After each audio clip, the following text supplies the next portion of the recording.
الحمد لله رب العالمين والعاقبة للمتقين والصلاة والسلام على شمس الهداية واليقين وعلى آله وصحبه أجمعين أما بعد فأعوذ بالله من الشيطان الرجيم بسم الله الرحمن الرحيم خيركم من تعلم القرآن وعلمه صدق اللہ العظیم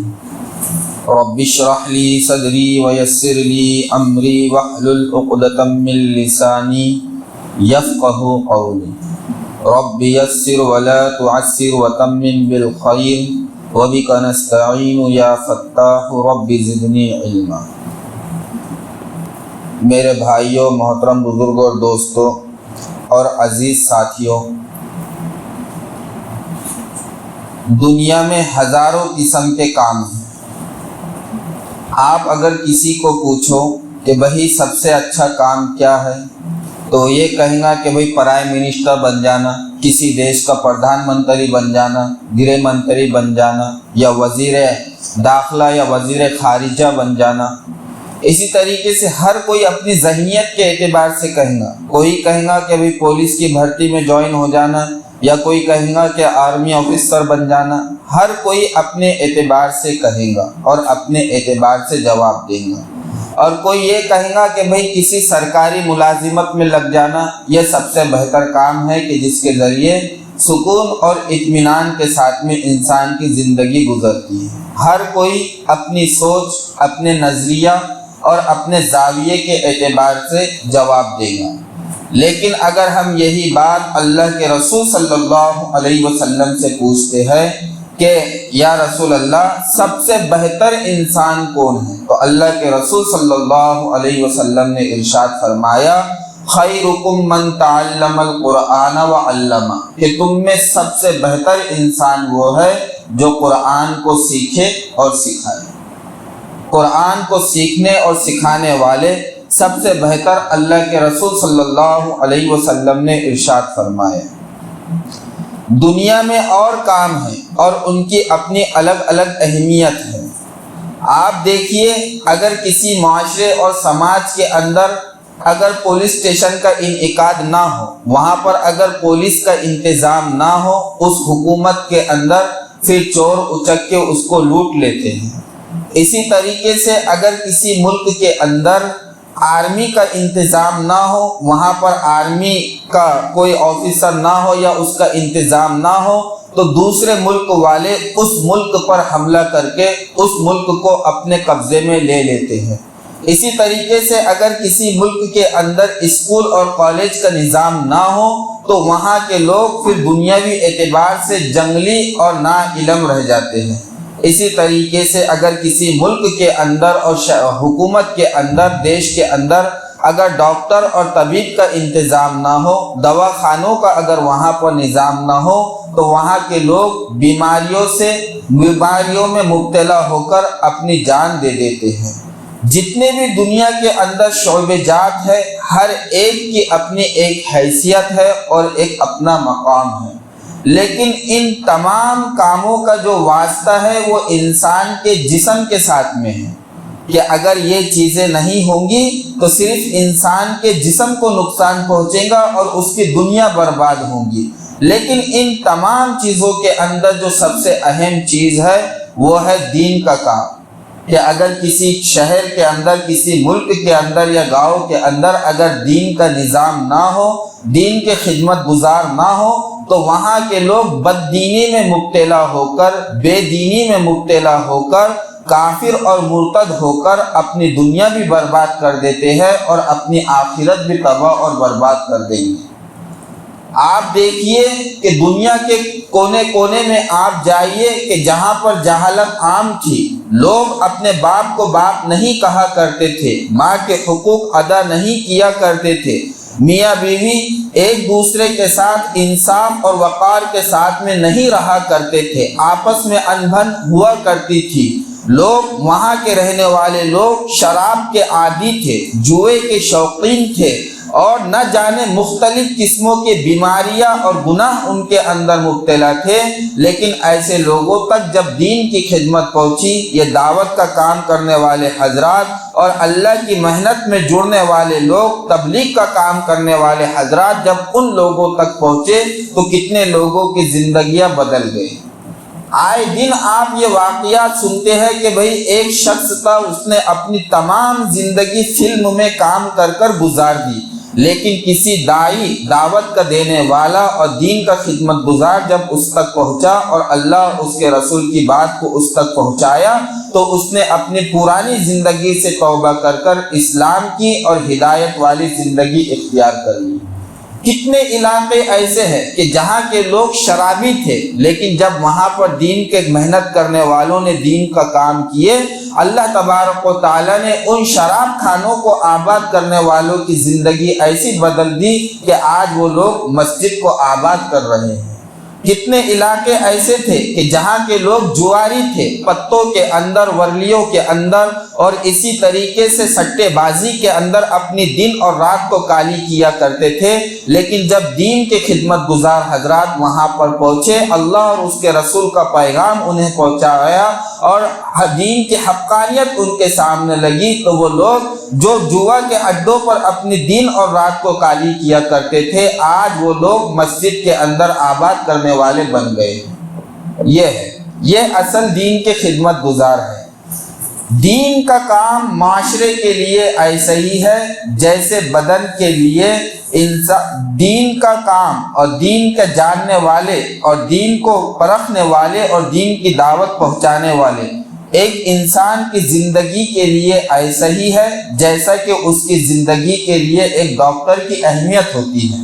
کہ اگر اس کے بدن میں اگر کوئی بیماری لاحق ہو جائے تو جب تک وہ کسی ڈاکٹر سے ملاقات نہ کرے اس کا جسم صحت یاب اور شفا نہیں پائے گا۔ ایسی ہی اگر کسی کی روح بیمار ہو جائے، گناہ کا وہ عادی اور شوقین بن جائے اور اس کا سابقہ جب تک کسی عالم دین سے نہیں ہوگا یا دین کے خدمت گزار سے نہیں ہوگا تو اس کی زندگی، اس کی روح وہیں پر برباد ہوگی اور ہمیشہ بیمار رہیں گی۔ بہت مقام ہے۔ اسی طریقے سے دینی مدارس کا بھی بہت مقام ہے اور دین کے کام کرنے والے حضرات علماء اکرام کا بھی بہت مقام ہے۔ آپ دیکھیے کہ اگر یہ مفسر قرآن نہ ہوتے، معاشرے میں وہ لوگ نہ ہوتے جو قرآن کی تفسیر کر رہے ہیں تو آپ کو قرآن کی تعلیم نہیں پہنچتی، حدیث کی تعلیم آپ تک نہیں پہنچائی جاتی، لیکن یہ اللہ کے بندے ہیں کہ جنہوں نے اپنی ضرورت کو پس پشت ڈال کر اپنے آپ کو قرآن کی خدمت میں لگایا، تفسیر میں لگا دیا اور لوگ اس سے استفادہ کر رہے ہیں۔ اسی طریقے سے اگر حدیث کا علم نہ ہوتا تو لوگ نہیں جانتے تھے کہ اللہ کے رسول صلی اللہ علیہ وسلم کون ہیں۔ یہ علماء اکرام کی محنتیں ہیں کہ انہوں نے محنت کی اور لوگوں کو اللہ اور اس کے رسول کے ساتھ میں مانوس کرایا، اب وہ جاننے والے بن گئے۔ دین کی بہت ہی اہمیت ہے اور اس کا مقام ہے، اور اللہ کے رسول صلی اللہ علیہ وسلم نے بھی اور اللہ تبارک و تعالیٰ نے بھی ارشاد فرمایا وَلْتَكُنْ طَائِفَةٌ مِّنْكُمْ يَدْعُونَ إِلَى الْخَيْرِ وَيَأْمُرُونَ بِالْمَعْرُوفِ وَيَنْهَوْنَ عَنِ الْمُنْكَرِ، کہ تم میں سے ایک جماعت ہمیشہ ایسی ہونی چاہیے کہ جو لوگوں کو اللہ تبارک و تعالیٰ کی طرف بلائے، انہیں اچھائی کا حکم کرے اور انہیں برائی سے روکے۔ اور اسی طریقے سے اللہ کے رسول صلی اللہ علیہ وسلم نے اللہ تبارک و تعالیٰ نے ارشاد فرمایا وَلْتَكُنْ طَائِفَةٌ مِّنْكُمْ يَتَفَقَّهُونَ فِي الدِّينِ، کہ تم میں کچھ لوگ ایسی بھی ہونی چاہیے جو دین کی سمجھ بوجھ رکھنے والے ہیں، یعنی عالم دین ہیں، کیونکہ ان سے معاشرے کا نظام چلے گا۔ جیسے سماج کے لیے، ملک کی انتظامیہ کے لیے، حکومت کے انتظامیہ کے لیے، حکومت کو چلانے کے لیے جہاں پر ڈاکٹروں کی ضرورت ہے، پولیس اسٹیشنوں کی ضرورت ہے، آرمی خانوں کی ضرورت ہے، اسی طریقے سے حکومتی انتظامیہ کی ضرورت ہے، ایسے ہی دین کے نظام کو چلانے کے لیے لوگوں کی نسل میں، لوگوں کے ذہن میں اور انسانی نسل میں اللہ اور اس کا نام باقی رکھنے کے لیے علماء، مدارس اور دین کے کام کرنے والوں کی ضرورت ہے۔ اگر یہ لوگ اپنے کام سے ہٹ جائے،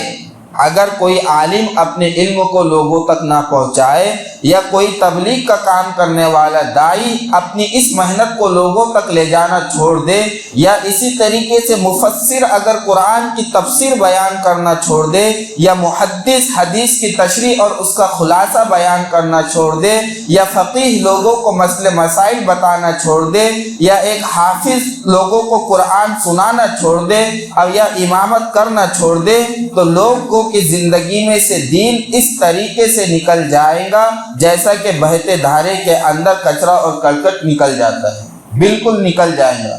لوگ پھر پہچانیں گے نہیں کہ دین کیا ہے اور ایمان کیا ہے اور حقیقت کیا ہے۔ آپ دیکھیے کہ کل میں ایک پروگرام میں گیا تھا ہیور کھیڑ میں، وہاں پر ایک عالم دین آئے تھے، مولانا منت اللہ صاحب رحمانی، یو پی کے رہنے والے ہیں، بہت بڑے عالم دین ہیں، 65-70 سال کی ان کی عمر ہے۔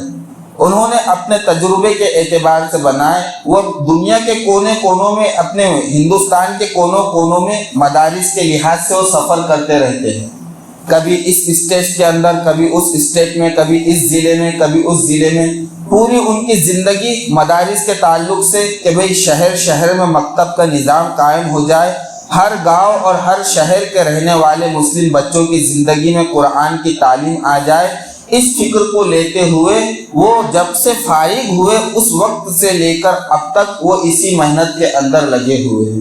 تو انہوں نے اپنی جوانی کا واقعہ بتلایا کہ جب آج سے 35 سال پہلے کی بات ہے کہ وہ ایک مرتبہ اسی قرآن کی فکر کے اندر گشت کر رہے تھے کہ لوگ قرآن کی تعلیم سے مانوس ہو، قرآن کو سیکھنے والے اور اس پر عمل کرنے والے بن جائے۔ تو ایسی وہ پنجاب کے علاقے میں ایک جگہ سفر کر رہے تھے۔ پنجاب کا علاقہ ایسا ہے کہ وہاں پر 25 سے 2700 مسجدیں ایسی ہیں کہ جو غیر آباد ہیں، ان کو تالے لگے ہوئے ہیں۔ ایک زمانہ وہاں پر ایسا تھا کہ مسلم بستی تھی، مسلمان وہاں پر آباد تھے، لیکن جب سن 47 کا وواد ہوا، سکھوں میں اور مسلمانوں میں جب لڑائی ہوئی، تو اس دوران بہت سے مسلمان شہید ہو گئے اور بہت سے مسلمان ہجرت کر کر پاکستان چلے گئے۔ تو وہاں پر ایسی مسجدیں ہیں پنجاب کے علاقے میں، 2700 مسجدیں ایسی ہیں کہ جو غیر آباد ہیں، ان کو تالے لگے ہوئے ہیں، کوئی وہاں پر اللہ کا نام لینے والا نہیں ہے۔ اب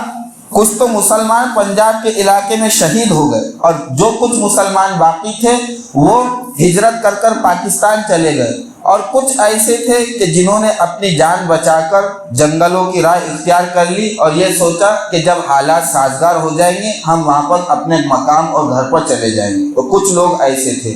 تو وہ لوگ واپس آ کر پھر اپنے مقام پر رہنے لگے۔ اب جب وہ رہنے لگے تو انہوں نے اپنی جان کے ڈر سے اور اپنے خوف کی وجہ سے اپنا نام بدل کر پیش کر دیے،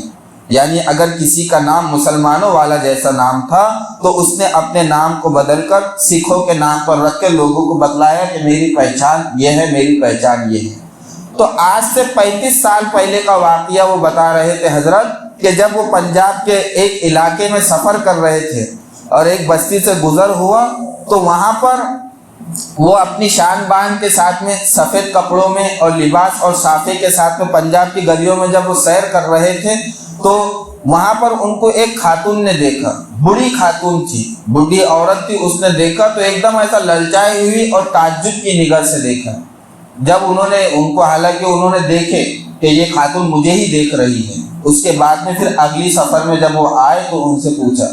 کہ کیا بات ہے بھئی، تم نے مجھے اتنے تعجب کے ساتھ اور حیرانگی کے ساتھ میں دیکھا؟ کہا کہ حضرت بات ایسی ہے، کیا آپ بھی مسلمان ہیں؟ کہا کہ ہاں الحمدللہ میں مسلمان ہوں۔ تو وہ بوڑھی خاتون کہنے لگی کہ ایک زمانے میں ہم بھی مسلمان ہوا کرتے تھے۔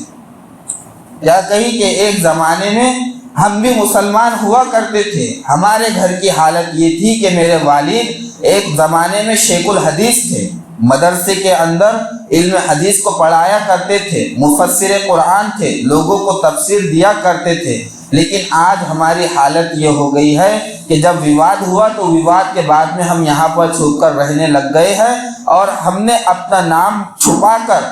سکھوں والی پہچان بتلا کر ہم نے اپنے آپ کو ظاہر کیا۔ آج ہماری حالت یہ ہو گئی ہے کہ ہم اللہ کو بھی بھول گئے، اس کے رسول کو بھی بھول گئے، اور ہماری پہچان کیا ہے؟ سب کچھ مٹ گیا۔ پھر انہوں نے دو کنووں کی جانب اشارہ کیے۔ یہ میرے والد صاحب کے پاس میں تو کتابوں کا بہت سارا خزانہ تھا، روم کا روم بھرا ہوا میرا ابا کا کتابوں کا تھا،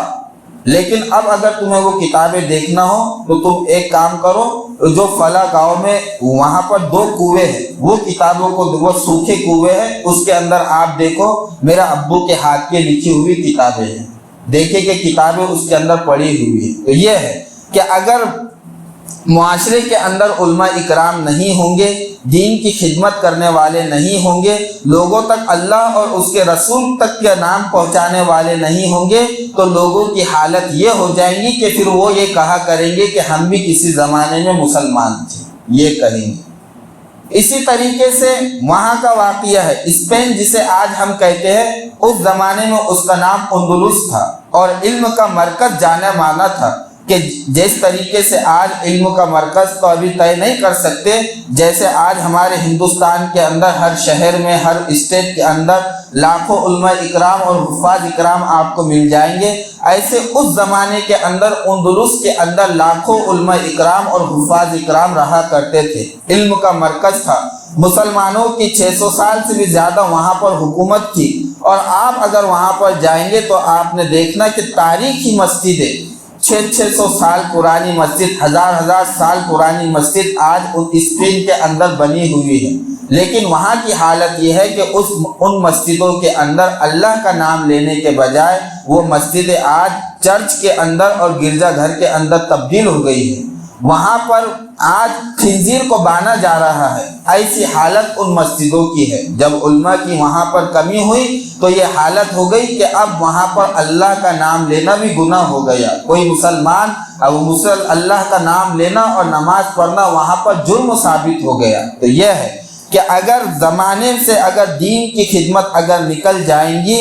یہ جو دین کے خدمت گزار ہے اگر یہ دین کا کام کرنا چھوڑ دے، تبلیغ والے حضرات اگر لوگوں تک پہنچ کر یہ جو دین کی دعوت دے رہے ہیں، بھولے بھٹکوں کو اللہ کی جانب بلا رہے ہیں، نماز کی دعوت دے رہے ہیں، اپنا نقصان جان کر بھی کہ بھئی ہم لوگوں کے پاس میں جاتے ہیں، لوگ آنے کے بجائے ہمیں گالیاں دیتے ہیں، لیکن اس کے باوجود بھی اپنا نقصان ہوتا ہوا دیکھ کر بھی وہ لوگوں کو دین کی دعوت دے رہے ہیں۔ علماء اکرام مسجد کے اوپر محنت کر رہے ہیں، بیانات سے لذیذ لوگوں کو مانوس کر رہے ہیں، نوئی نسل کے ذہن میں اسلام کی تعلیم پھیلا رہے ہیں، بچوں کو قرآن کی تعلیم دے رہے ہیں۔ اگر یہ کام بند ہو جائیں گے تو وہ دن دور نہیں کہ پھر ہماری حالت بھی پنجاب کے طریقے سے اور اسپین کے طریقے سے نہ ہو جائے۔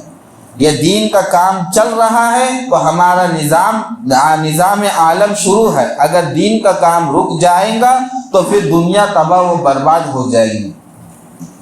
اب دین کا مقام تو بہت ہے،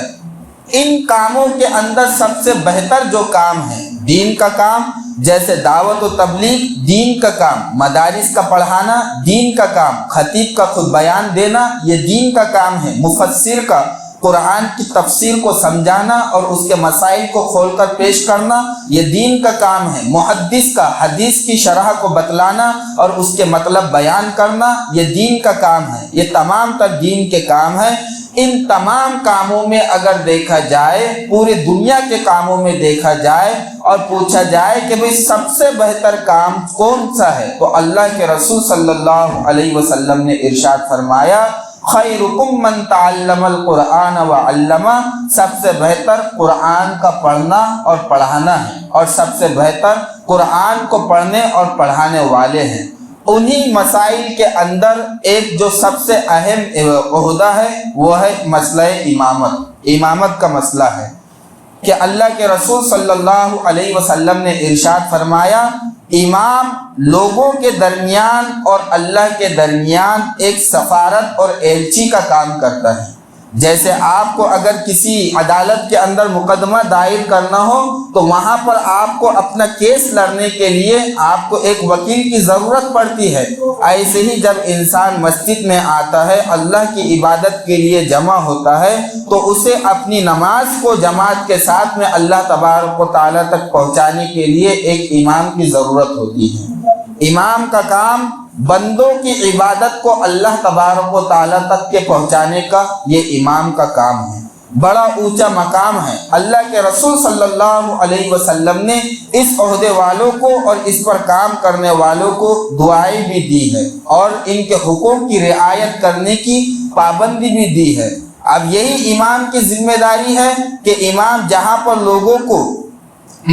لوگوں کی نماز کو اللہ تبارک و تعالیٰ تک پہنچاتا ہے، وہیں پر لوگوں میں بیان کر کر حلال و حرام کی پہچان بتاتا ہے، یہ بتلاتا ہے کہ لوگوں اسلام میں کیا حلال ہے کیا حرام ہے۔ اسی طریقے سے نماز کے متعلق بتلاتا ہے، قرآن کے متعلق بتلاتا ہے، صحیح اور غلط کی جو تعلیم ہوتی ہے وہ امام اپنی مسجد کے ذریعے لوگوں کو دیتا ہے۔ نو نہالان قوم یعنی جو قوم کا مستقبل ہے، بچے ہیں، زمانہ آج ان کو مرتد کرنے کی فکر کے اندر لگا ہوا ہے، ان کی کوشش ہے کہ کسی طریقے سے یہ بچے اسلامیت کو چھوڑ کر کفر کو اختیار کر لے، لیکن کفر کی دلدل سے تمہارے بچوں کو جو نکالتا ہے وہ ایمان ہے کہ پانچوں کلمے کی تعلیم انہیں دیتا ہے۔ اللہ کا حکمت اور اللہ کا مقام اور اللہ تبارک و تعالیٰ کی عظمت ان کے دل کے اندر بیٹھاتا ہے۔ آج لوگ غیروں کی سنتوں کو اختیار کر رہے ہیں، فیشن پرستی کے اندر مبتلا ہو گئے ہیں،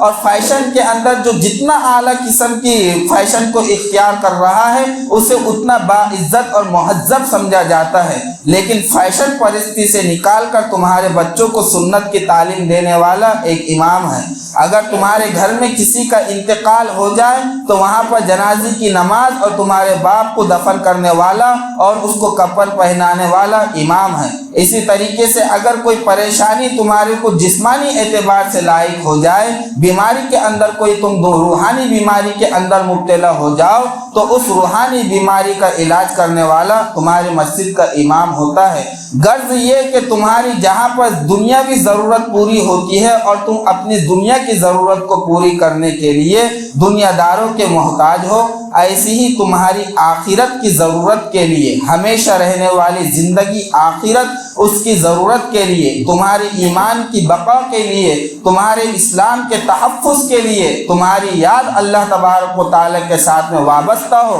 تمہارے دلوں میں اللہ اور اس کے رسول کی محبت ہو، صحابہ اکرام کا طریقہ تمہاری زندگی میں داخل و شامل ہو، یہ تمام چیزوں کو اپنی زندگی میں شامل کرنے کے لیے تمہیں ایک امام کی ضرورت ہے۔ اگر امام نہیں ہوگا تو جیسے ایک کسان کے بغیر کھیتی بنجر ہو جاتی ہے، اور اسی طریقے سے ایک باغبان کے بغیر باغ اجڑ جاتا ہے، اور اسی طریقے سے ڈرائیور کے بغیر گاڑی ایکسیڈنٹ کا شکار ہو جاتی ہے، اور پائلٹ کے بغیر جہاز جو ہے ہائیجیک ہو جاتا ہے، اگر تمہاری زندگی میں اگر تمہارے یہاں پر اگر امام نہیں رہے گا تو تمہاری مسجد کا نظام ٹرہ بری ہو جائے گا، اور پھر تمہاری ایمان اور عقائد کی کوئی گارنٹی نہیں رہے گی۔ امام کا مقام بہت ہے، لیکن یاد رکھو اللہ کے رسول صلی اللہ علیہ وسلم نے ارشاد فرمایا، اب یہ لوگ تو اپنی زندگیوں کے اندر لگے ہوئے ہیں، دین کی خدمت کر رہے ہیں، لیکن اب ان کی خدمت کرنا، جو لوگ دین کی خدمت کر رہے ہیں ان کی خدمت پورا کرنا اور ان کی ضرورت کو پورا کرنا یہ تمہارا کام ہے۔ حضرت ابو بکر صدیق رضی اللہ، دیکھو جتنے بھی نبی آئے ہیں حضرت آدم علیہ السلام سے لے کر اللہ کے رسول جناب محمد مصطفیٰ صلی اللہ علیہ وسلم تک، تمام نبیوں نے اپنے زمانے کی امامت کی ہے، اپنے لوگوں کو نماز بھی پڑھایا ہے اور ان کی امامت بھی کی ہے، حتیٰ کہ امامت کا عہدہ اتنا بڑا ہے کہ اللہ کے رسول صلی اللہ علیہ وسلم نے اپنی پوری زندگی امامت کی ہے۔ اللہ کے رسول نے اپنی پوری زندگی امامت کی ہے، مسجد میں نماز پڑھائی ہے، آخری وقت کے اندر جب آپ علیہ الصلاۃ والسلام میں کھڑے رہنے کی طاقت نہیں تھی تو حضرت ابو بکر صدیق رضی اللہ تعالی عنہ کو اپنے مصلی کا وارث بنایا اور انہیں امامت کے مصلی کے اوپر کھڑا کیا۔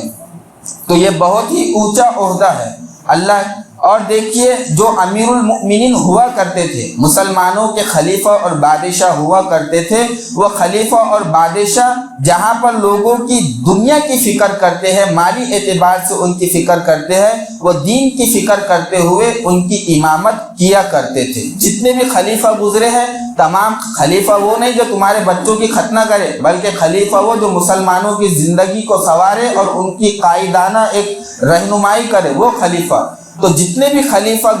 گزرے ہیں وہ تمام کے تمام امامت کیا کرتے تھے۔ اللہ کے رسول صلی اللہ علیہ وسلم نے بھی امامت کے بڑے فضائل بیان فرمائے ہیں۔ تو اب یہ لوگ جو دین کی خدمت کر رہے ہیں، ان کی خدمت کرنا یہ تمہاری ذمہ داری ہے۔ جب اللہ کے رسول صلی اللہ علیہ وسلم اس دنیا سے پردہ فرما چکے، آپ کی وفات ہو چکی تھی، حضرت ابو بکر صدیق رضی اللہ تعالی عنہ جن کا مقام نبیوں کے بعد میں اگر کسی کا مقام اور مرتبہ ہے تو وہ حضرت ابو بکر صدیق رضی اللہ تعالی عنہ ہے۔ جنت کے 8 دروازے جنہیں اپنے میں سے داخل ہونے کی دعوت دیں گی وہ حضرت ابو بکر صدیق رضی اللہ تعالی عنہ ہے، کہ جنہوں نے اللہ کے رسول صلی اللہ علیہ وسلم کا زندگی کے ہر قدم اور ہر موڑ پر ساتھ رہے اور کبھی بھی اللہ کے رسول صلی اللہ علیہ وسلم سے جدا نہیں ہوئے، حضرت ابو بکر صدیق رضی اللہ تعالی عنہ ہیں۔ جب اللہ کے رسول صلی اللہ علیہ وسلم کی وفات ہوئی تو آپ اپنے معمول کے مطابق اللہ کے رسول صلی اللہ علیہ وسلم کی وفات کے بعد میں جب حالات سازگار ہو گئے تو اب کام دھندوں کے لیے حضرت ابو بکر صدیق رضی اللہ تعالی عنہ کپڑوں کی تجارت کیا کرتے تھے، بیوپاری تھے۔ اپنے معمول کے مطابق حضرت ابو بکر صدیق رضی اللہ تعالی عنہ نے کپڑے کی گٹلی اٹھائی اور اپنے کندھے پر سوار ہو کر دھندا اور بیوپار کے لیے چل پڑے۔